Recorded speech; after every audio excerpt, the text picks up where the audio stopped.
Okay, question చూసుకుంటే a ball freely falls from a rest from a height of 6.25 meters on to a hard horizontal surface. Okay, ఒక ball ఉందంట. Okay, అది from height ఎంత H is equals to 6.25 meters నుంచి freely fall అయిందంట. Okay, ఇప్పుడు ఈ ball ఉంది కదా, ఈ బాల్ ఇలా ఫ్రీలీ ఫాల్ అయిందంట. సో ఇక్కడ ఇనిషియల్ వెలాసిటీ ఏమవుతుంది ఫ్రీలీ ఫాలింగ్ కేసులో? U is equals 0. Okay, after ఇక్కడ ఎంత వెలాసిటీ అనుకుందాం? v అనుకుందాం. ఓకే, నెక్స్ట్ ఏమన్నాడు మనకి ఇక్కడ క్వశ్చన్లో?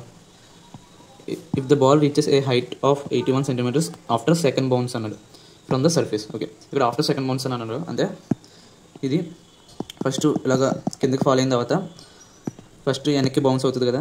సో ఫస్ట్ ఇలా వెనక్కి బౌన్స్ అయిన తర్వాత ఓకే, తర్వాత మళ్ళీ సెకండ్ బౌన్స్ అయిందంట, మళ్ళీ పైకి సెకండ్ బౌన్స్ అవుతాయి. ఇక్కడ ఎంత హైట్ రీచ్ అయిందంటే H is equals to HDS is equals to 81 centimeters అంట. సో దీన్ని ఇప్పుడు మీటర్స్లో మార్చుకోవాలంటే 81 × 10⁻² meters అవుద్ది హెచ్డిఎస్. సో ఇక్కడ మనకి ఇక్కడ ఇదేంటి, మనకి ఇది ఫస్ట్ బౌన్స్, ఇక్కడ ఇది సెకండ్ బౌన్స్. ఓకే, ఇప్పుడు ఏమంటున్నాడు ఇక్కడ మనకి క్వశ్చన్లో?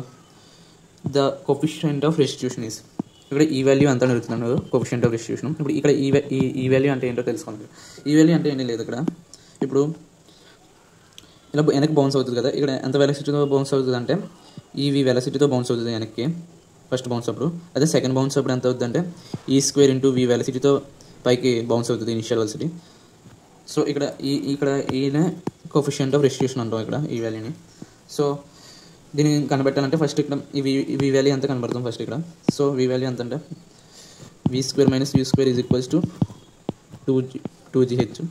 సో V² అంతా తెలియదు మనకి, U² 0, దట్ ఈక్వల్స్ 2 × 10 × హైట్ అంత ఇచ్చారు మనకి 6.25.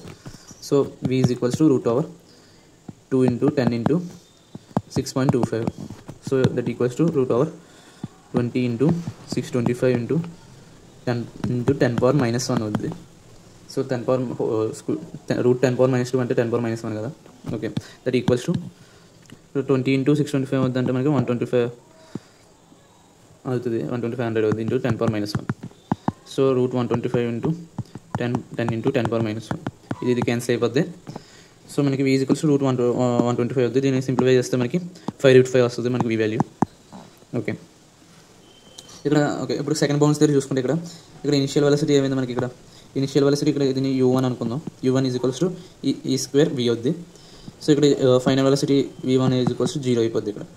సో మనకి ఇక్కడ మన ఫార్ములా వేసుకుంటే ఇక్కడ V1² - U1² is equals to 2G × H1 అవుద్ది. సో V1² 0, U1² అంతా మనకి E² V² that equals to -2 × 10 × 81 × 10⁻⁻2.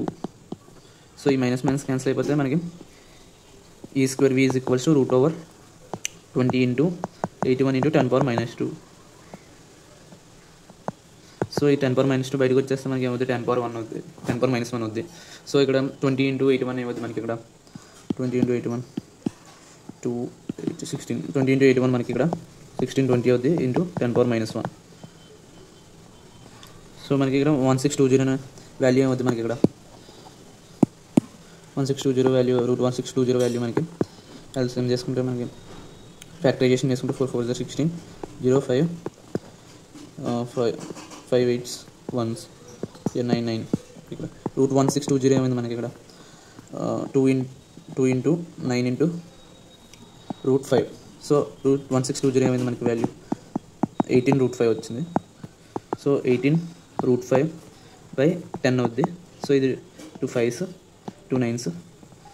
So మనకి E² V is equals to 9√5/5. So మనకి V వాల్యూ తెలుసు ఇక్కడ 5√5 అని, అది అప్లై చేసేద్దాం. ఇక్కడ 5√5 ఈజ్ ఈక్వల్స్ టు 9√5/5. సో ఈ √5 క్యాన్సిల్ చేస్తే మనకి E² is equals to 9/25. So therefore E is equals to 3/5 వచ్చింది. ఓకే, 3/5 అంటే మనకి ఏమొస్తుంది? మనకి 3/5 అంటే 0 0 3 30. సో మనకి E ఈజ్ ఈక్వల్స్ టు 0.6 వచ్చింది వాల్యూ. సో మనకి ఇచ్చిన ఆప్షన్లో option D is correct. Thank you.